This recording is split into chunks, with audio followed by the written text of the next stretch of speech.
আজকে চলে এসে দেখো জিওগ্রাফির লাস্ট অধ্যায় নিয়ে। তোমরা অবশ্যই সব পুরো প্লেলিস্ট থেকে যারা দেখোনি দেখে নিতে পারো। আমাদের কিন্তু ইতিহাস পুরো শেষ হয়ে গেছে, আর বাংলা আমরা পুরো শেষ করছি কীভাবে না, পুরো সমস্ত ধরনের রাইটিং যেগুলো আছে তোমার ব্যাকরণ, রচনা, প্রতিবেদন, সংলাপ, বঙ্গানুবাদ সব কিছু ধরে দেখো। চলো আলোচনা করছি আজকে। ভূগোল 917 পেজ। যে প্রক্রিয়ায় ভূমিভাগের উচ্চতার হ্রাস ঘটে তা হলো খ অবরোহণ। মহাদেশীয় হিমবাহের মধ্যে বরফযুক্ত পর্বত শৃঙ্গকে বলা হয় হর্ন। বায়ুতে ভাসমান ধূলিকণা ছাইবস্ত্রকে কি বলা হয়? অ্যারোসল। অ্যারোসলটা আমরা আগেও পড়েছি। বায়ুর আর্দ্রতা পরিমাপক যন্ত্রের নাম হাইগ্রোমিটার, এটাও আমরা পড়েছি। বায়ুমণ্ডলের যে স্তর দিয়ে জেট বিমান যাতায়াত করে তার নাম হলো খ স্ট্র্যাটোস্ফিয়ার। 6 থেকে সর্বাধিক শক্তিশালী জোয়ার সংঘটিত হয় ঘ অমাবস্যাতে। 7 থেকে বলেছে জীব বিশ্লেষ্য বর্জ্যগুলিকে ব্যাকটেরিয়ার দ্বারা বিশ্লেষণ করার পদ্ধতি কি বলা হয়? ঘ কম্পোস্টিং বলা হয়। ভারত ও পাকিস্তানের সীমানা নির্দেশ করে ঘ র্যাট ক্লিফ লাইন। 9 থেকে ভারতের বৃহত্তম বহুমুখী নদী পরিকল্পনাটি হলো ক ভাখরা নাঙ্গাল প্রকল্প। এরপর আছে 10 টাকাটা উত্তর পশ্চিম ভারতে গ্রীষ্মকালে ধুলো ঝড়কে কি বলা হয়? খ আঁধি।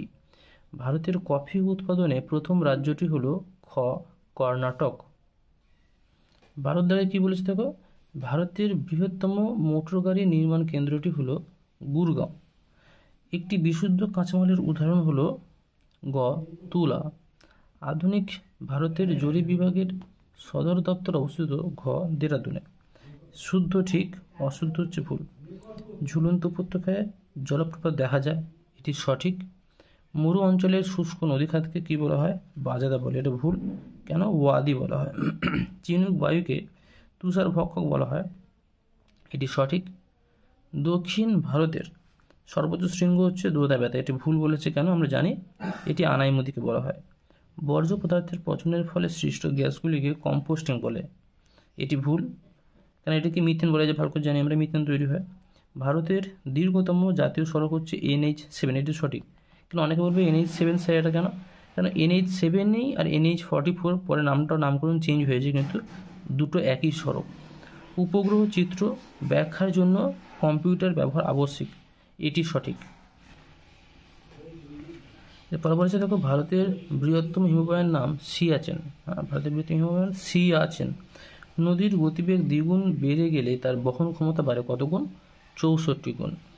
ভূপৃষ্ঠের সমান্তরালে অনুভূমিকভাবে বায়ু প্রবাহের মাধ্যমে তাপের সঞ্চালনকে কি বলা হয়? অ্যাডভেকশন বলা হয়। হিমশৈলের 1/9 ভাগ সমুদ্রের জলের উপর থাকে, অর্থাৎ 9 ভাগের 1 ভাগে মাত্র সমুদ্রের জলের উপরে থাকে। 5 থেকে বলেছে ধানের খোসা পচে ড্যাশ গ্যাস নির্গত হয়, কি গ্যাস? মিথেন গ্যাস নির্গত হয়। ড্যাশ হলো উত্তর পূর্ব ভারতের এক প্রকার স্থানান্তর আদিম কৃষি পদ্ধতি, কি হলো? ঝুম চাষ। পশ্চিমবঙ্গের প্রধান তথ্য প্রযুক্তি শিল্পাঞ্চল হলো কোথায় গড়ে উঠেছে? Salt lake. এটা যদি তোমরা কলকাতা লেখো সেটাও ঠিক হবে, আর সল্ট লেক লিখলে এটাও ঠিক হবে। সল্ট লেক যেটা আমাদের এখানে অবস্থিত, বিধাননগরের ওখানে।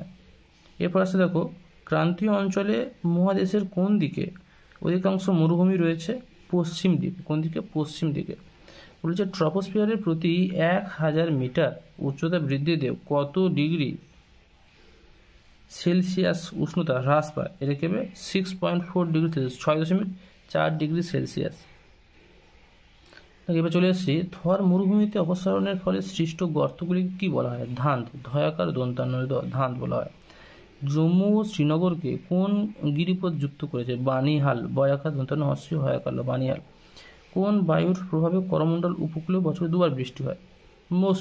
মৌসুমি বায়ুর প্রভাবে। আন্তর্জাতিক ধান গবেষণাগার কোথায় অবস্থিত? ম্যানিলাতে।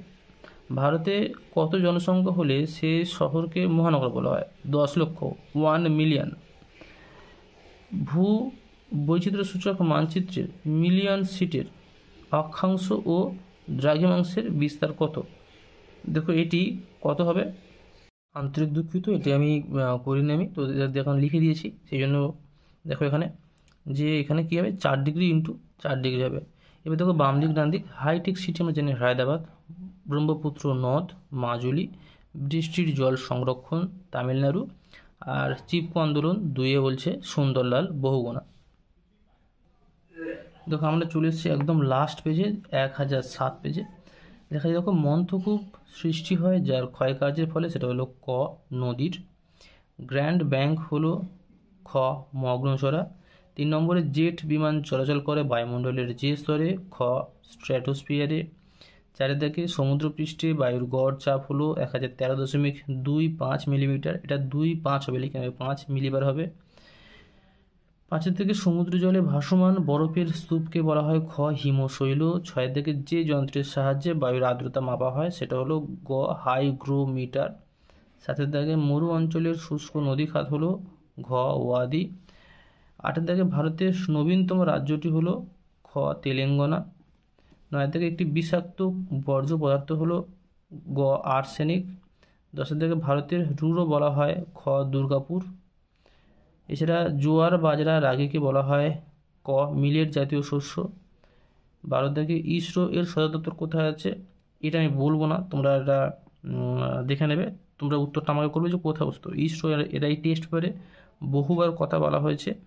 কোথায় অবস্থিত? আহমেদাবাদ, বেঙ্গালুরু, দেরাদুন, ভোপাল, কোন জায়গায় অবস্থিত? তোমরা এটা কমেন্ট বক্সে জানাবে, দেখি কীরকম পড়েছো।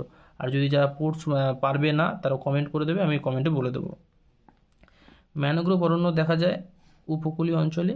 আর রেল ইঞ্জিন কারখানা কোথায় আছে? ক বারাণসীতে। এরপর আমরা সত্য মিথ্যা চলে যাব। শুদ্ধ অশুদ্ধ, দেখো শুদ্ধকে আমি ঠিক দিয়েছি, অশুদ্ধকে ভুল দিয়েছি। পাখির পায়ের মতো বদ্বীপ দেখা যায় নীল নদীতে, এটা ভুল, দেখা যায় না, এটা কোন নদীতে সেটা তোমরা জানো, এটা তাহলে অশুদ্ধ হবে। মরু অঞ্চলে বায়ুর কাজই প্রধান, এটি ঠিক বা শুদ্ধ। আরাবল্লী একটি ক্ষয়জাত পর্বত, শুদ্ধ এটি বা ঠিক। কান্ডারি একটি করমুক্ত বন্দর, এটি ঠিক বা শুদ্ধ। ঝুম চাষ মৃত্তিকা ক্ষয় রোধ করে, ভুল। কেন? ঝুম চাষে মৃত্তিকা ক্ষয় করে। 6 থেকে রাজস্থানের চলমান বালিয়াড়িকে ধ্রিয়ান বলা হয়, এটি সঠিক। এবার দেখো শূন্যস্থান পূরণ করা বলেছে। ভারতের দীর্ঘতম জাতীয় সড়ক হলো NH-44। এটা কিন্তু NH-44 শুধু না, NH-7ও বললে তোমরা ঠিক হবে, কারণ দুটো একই। ভারতের সর্বাধিক জনঘনত্বপূর্ণ রাজ্য হলো বিহার। দেখো ভারতের সর্বাধিক জনঘনত্বপূর্ণ রাজ্য বিহার, ভালো করে বুঝবে এটা। জনঘনত্ব মানে কম জায়গার মধ্যে বেশি জন বাস করে। আর যদি বলা হয় সব থেকে বেশি জনসংখ্যা কোথায় আছে কোন রাজ্যে, তাহলে কী হবে সেটা? ইউপি, উত্তরপ্রদেশ। আর যদি বলা হয় সব থেকে বড় রাজ্য কোনটা আয়তনে, তাহলে কী হবে? রাজস্থান হবে। তোমরা এটা খেয়াল রাখবে। বায়ু প্রবাহের গতিবেগ নির্ণয় করা হয় ড্যাশ যন্ত্রের সাহায্যে, অ্যানিমোমিটার যন্ত্রের সাহায্যে। বলছে পূর্ব ভারতের প্রধান বন্দর কি? কলকাতা, আমরা জানি। জলপ্রপাত গঠিত হয় নদীর উচ্চ গতিতে, জলপ্রপাত গঠিত হয় উচ্চ গতিতে। ড্যাশকে ভারতের কমলালেবু শহর বলা হয়, কাকে? নাগপুরকে। আমরা বাম দিকে ডান দিক দেখো বলবো। গ্রাফ রেখা, 3 দাগে হিমবাহ, মৌসুমী বায়ু, সাময়িক বায়ু, বিজ্ঞান নগরী বেঙ্গালুরু, ITCZ নিরক্ষীয় নিম্নচাপ অঞ্চল, দুর্গাপুর ভারতের রুরো, কটক ধান গবেষণা কেন্দ্র। বুঝতে একটি মুখ্য ও গৌণ জোয়ারের মধ্যে সময়ের পার্থক্য কত? 12 ঘন্টা 26 মিনিট। সার্ক এর সদর দপ্তর কোথায় অবস্থিত? কাঠমান্ডু। কোথায় অবস্থিত? নেপালে। বাজরা কি এবং স্বাভাবিক বাঁধ কি, এই দুটো একটু বড় লিখতে হয়েছে, সেই জন্য এই দুটো এই ভিডিও শেষে আমি ব্যাখ্যা করে আলাদা করে পেজে লিখে দিয়েছি, তোমরা লিখে নিও। GIS এর পুরো নাম কি? Geographical information system. জিওগ্রাফিক্যাল লিখে নাও, GEOGRAPHICAL,